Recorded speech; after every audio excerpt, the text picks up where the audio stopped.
इस थीम से रिलेटेड अगर इस ग्राफ को देखें, थीम शांति और समृद्धि का चक्र, जो कम शब्द में अधिक बात कहने की जो कला है, उसमें आप इस प्रकार के पाई चार्ट, इस प्रकार के वेन डायग्राम से निपुण हो सकते हो।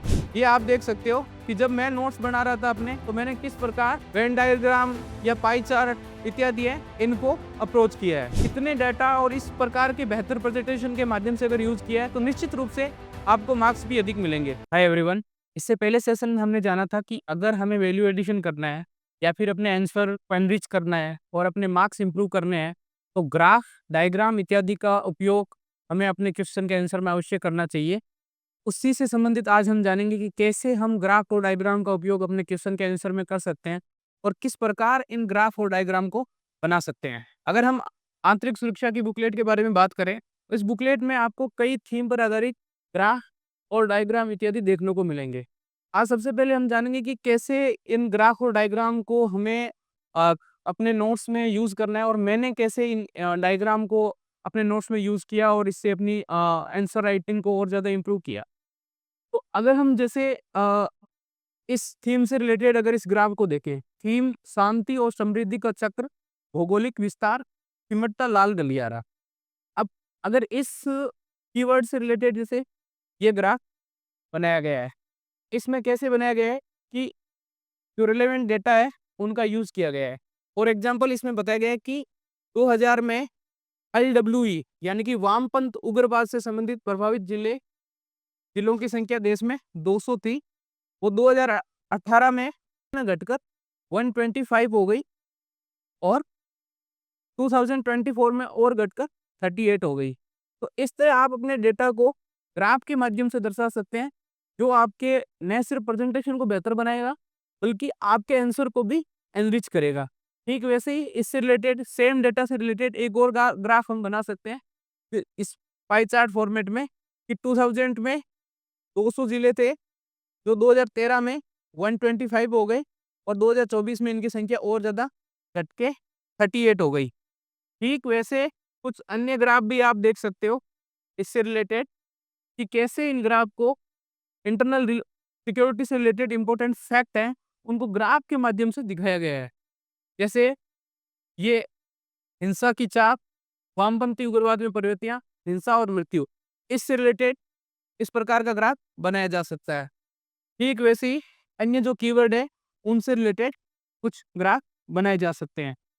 अब अगर हम कुछ इंपॉर्टेंट थीम या कीवर्ड के माध्यम से अगर देखें या उससे रिलेटेड कुछ डेटा लेकर और अगर हम खुद स्वयं ग्राफ बनाने की कोशिश करें, तो किस प्रकार से ग्राफ बना सकते हैं, इस अप्रोच को हम जानेंगे। अब एक इंपॉर्टेंट कीवर्ड हमारे सामने है ट्राई सर्विस टेक्टोनिक्स, भारत का रक्षा क्षेत्र, तेजी से बढ़ता रक्षा चक्र व्यय। तो इस कीवर्ड से रिलेटेड इंपॉर्टेंट डेटा को लेकर हम किस प्रकार ग्राफ बना सकते हैं, वो हम सीखेंगे। अब ट्राई सर्विसेज से रिलेटेड हमारे पास इंपॉर्टेंट डेटा है कि एयर फोर्स 25% है और इंडियन नेवी कुल सेना की 15% है और आर्मी 55% है। तो अब इस प्रकार के डेटा को हम ध्यान में रखकर किस प्रकार ग्राफ बना सकते हैं। फॉर एग्जांपल अगर हम इन डेटा को ध्यान में रखकर अगर ग्राफ बनाने की कोशिश करें, तो एक वेन डायग्राम बना सकते हैं, जिसमें ऐसे दिखा सकते हैं कि 25% एयरफोर्स,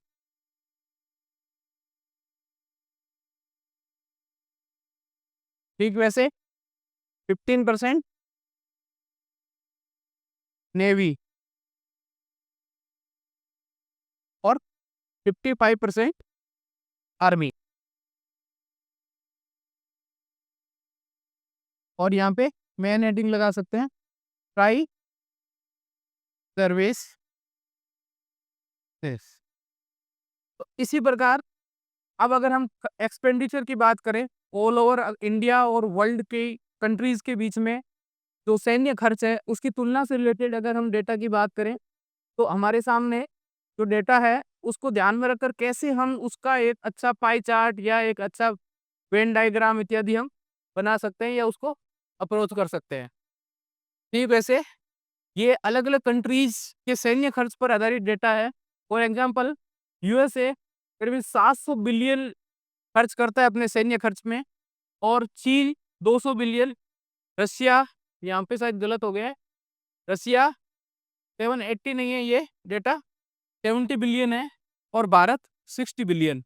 अब इसको हम किस प्रकार के ग्राफ या पाई चार्ट से बना सकते हैं, इसको हम सीखने की कोशिश करेंगे। फॉर एग्जाम्पल अगर यही डेटा अगर मेरे सामने हो तो मैं इसको किस प्रकार अप्रोच कर सकता हूँ। तो इसको बेहतर है कि हम एक पाई चार्ट के माध्यम से दर्शा सकते हैं। फॉर एग्जाम्पल इस टाइप का पाई चार्ट बना सकते हैं जिसमें सबसे ज़्यादा यूएसए का है, तो सबसे ज़्यादा वाले को सबसे पहले ले लें। यूएसए यूएसए का 700 बिलियन। ठीक, यूएसए के बाद में चीन। चीन चाइना का है 200 बिलियन और चाइना के बाद में रशिया। रशिया का है 70 बिलियन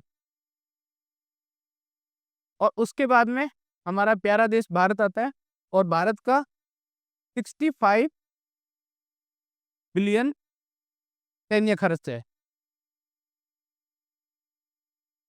अब इस प्रकार के डेटा जो कि अगर आप इनको लैंग्वेज फॉर्मेट में अगर लिखते हैं तो निश्चित रूप से ये आपके आंसर का एक बहुत बड़े इनको देना पड़ता है और उसके साथ साथ आपकी जो वर्ड है वो भी बहुत ज़्यादा इसमें लगते हैं और टाइम भी कंज्यूम होता है।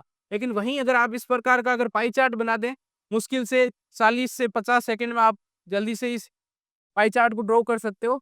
जो कम शब्द में अधिक बात कहने की जो कला है, उसमें आप इस प्रकार के पाई चार्ट, इस प्रकार के वेन डायग्राम से निपुण हो सकते हो।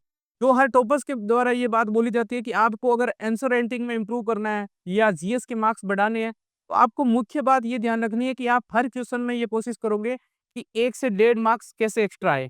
तो यही वो मेरे ख्याल से अप्रोच है, जिससे आपके हर एक क्वेश्चन में एटलीस्ट 0.5 से 1 नंबर एक्स्ट्रा आ सकता है। अगर आप पाई चार्ट ड्रॉ कर रहे हो, आप वेन डायग्राम ड्रॉ कर रहे हो या मैप इत्यादि ड्रॉ कर रहे हो।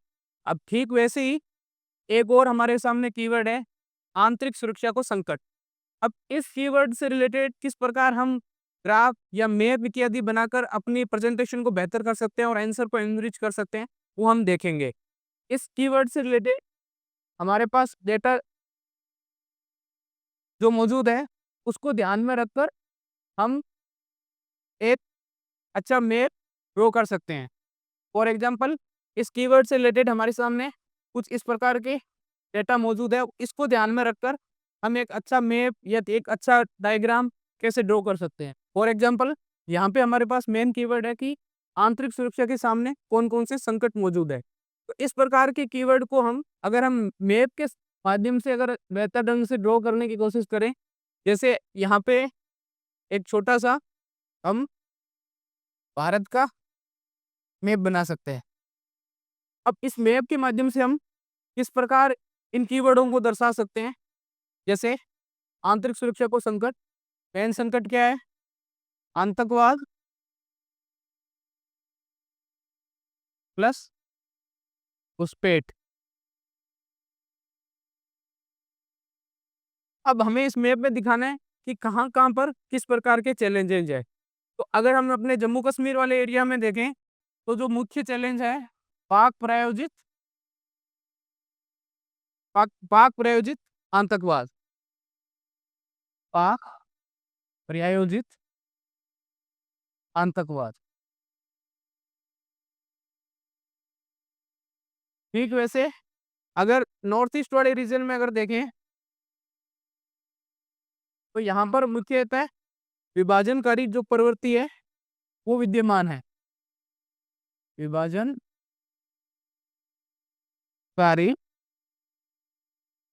प्रवृत्ति। ठीक वैसे ही अगर नॉर्थ ईस्ट वाला रीजन और ये झारखंड, छत्तीसगढ़, छोटा नागपुर ये वाले रीजन में अगर हम देखें तो ये वाले रीजन नक्सलवाद से प्रभावित है।